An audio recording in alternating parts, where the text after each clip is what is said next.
حضرات، آپ تمام لوگ حضور کے جو عاشق ہیں تمام جانتے ہیں ربیع الاول پاک کی آمد ہے، اور پورے جہان میں تمام حضور اور پورے جہان میں تمام حضور کے عاشق خوشیاں منا رہے ہیں، اور ایک بہت ہی معروف اور مشہور ہستی، ایسے بھی بادشاہ اللہ تعالی نے اس زمین پر بنائے جو حضور کے عاشق ہیں، اور جتنا عاشق ہیں، چاہے وہ بادشاہ ہو، چاہے سلطان ہو، امیر ہو، غریب ہو، گدا ہو،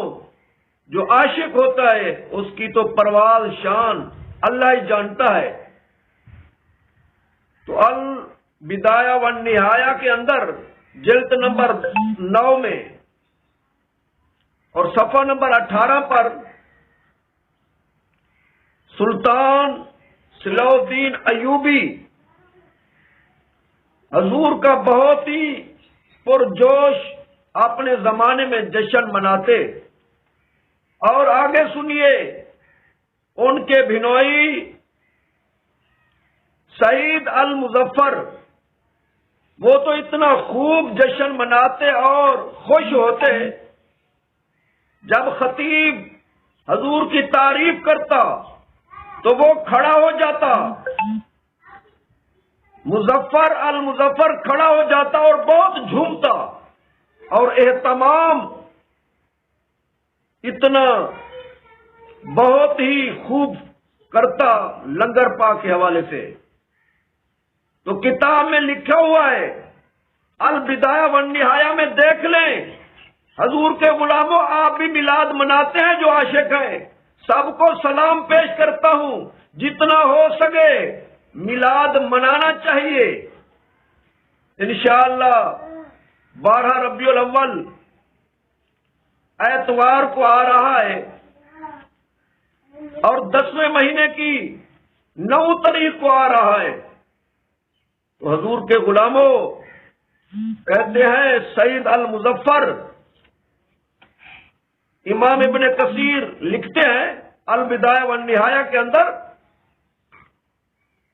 سعید المظفر جب لنگر پاک پکواتے تو 5000 بکرے منگواتے میلاد کے لیے، اور ان کو حضور کے میلاد کا تحفہ حضور کو پیش کرتے، اور کہتے ہیں مٹھائی، کیونکہ حضور جو میٹھے ہیں، حضور کا نام بھی میٹھا ہے، حضور کا نام جو محمد پاک ہے صلی اللہ علیہ وآلہ وسلم، حضور کی شانیں تمام اعلیٰ ہیں، آپ بھی اعلیٰ ہیں اور آپ کے نام بھی اعلیٰ ہیں، صفات بھی اعلیٰ ہیں، اور نام بھی آپ ہی میٹھے ہیں، آپ کے نام بھی میٹھے ہیں۔ تو حضور کے غلاموں جشن ولادت عید میلاد النبی کے حوالے سے بکرے بھی پیش کرتے، اور کہتے ہیں 1 لاکھ برتن، وہ اعلیٰ قسم کی چینی کی پلیٹیں، اس میں مٹھائی رکھواتے، اور کہتے ہیں جو لنگر گوشت کا ہوتا، بکروں کا اور جانوروں کا گوشت، تو حضور کے غلاموں کہتے ہیں 30,000 بڑے تھال وہ بھی لنگر میں منگوائے جاتے، اس میں پھر یہ لنگر ڈال کر لوگوں کو کھلایا جاتا۔ تو حضور کے غلاموں آخر میں یہ عرض کرتا ہوں، حضرت قبلہ شاہ عبد الرحیم رحمت اللہ تعالی علیہ، آپ اپنے بیٹے حضرت شاہ ولی اللہ محدث دہلوی کو فرماتے ہیں کہ بیٹے، میں نے ساری زندگی سرکار کا میلاد منایا ہے، اور تمہیں وصیت کرتا ہوں تم بھی سرکار کا میلاد پوری زندگی منانا، آگے مریدوں کو اور شاگردوں کو اور تمام حضور کے عاشقوں کو جہاں تم خطاب کرو تو حضور کی آمد اور میلاد جشن منانے کے لیے بھی یہ بات ضرور ان کو پیش کیا کرو، بتایا کرو۔ تو حضور کے غلاموں فرماتے ہیں اے میرے بیٹے اور حضور کے غلاموں اشکو سنو، فرماتے ہیں ایک دفعہ میرے پاس کچھ مالی حالات بہتر نہیں تھے تو میں نے اپنے سر کی ٹوپی بیچ کر سرکار کا میلاد منوایا، تھوڑے سے چنے مجھے ملے تو فرماتے ہیں چنے میں اپنے ہاتھ میں رکھ کر لوگوں کو جب اختتام ہوا، محفل پوری ہو گئی، دعا کے بعد درود و سلام کے بعد حضور کے غلاموں فرماتے ہیں میں نے جو وہ چنے پیش کیے تو رات کو میں نے خواب میں دیکھا، اور تو بڑے بڑے جس طرح سعید مظفر یا اس سے بھی بڑے یا اس جیسے لوگوں نے میلاد منایا تو ان کے پاس تو بہت مال تھا،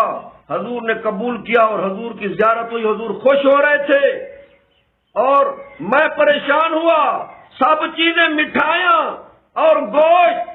تمام چیزیں نظر آ رہی ہیں، حضور دیکھ کر خوش ہو رہے ہیں لیکن میرے چنے نظر نہیں آ رہے۔ تو حضور کے غلاموں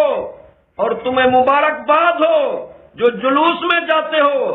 اور تم حضور کا میلاد مناتے ہو، ہم تو پورا ربیع الاول اہل سنت بریلوی حضور کے غلام جو ہے میلاد مناتے ہیں، یہ نہیں کہ صرف ربیع الاول میں منائیں،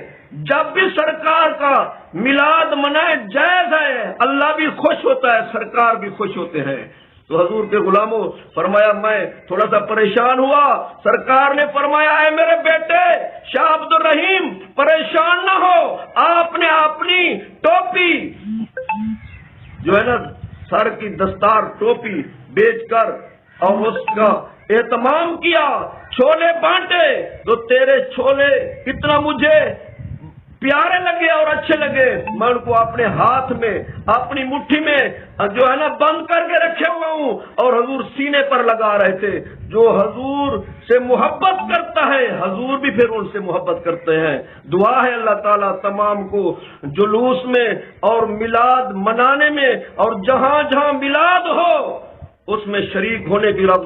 تعالیٰ توفیق عطا فرمائے، آمین۔ وآخر الدعوانا الحمد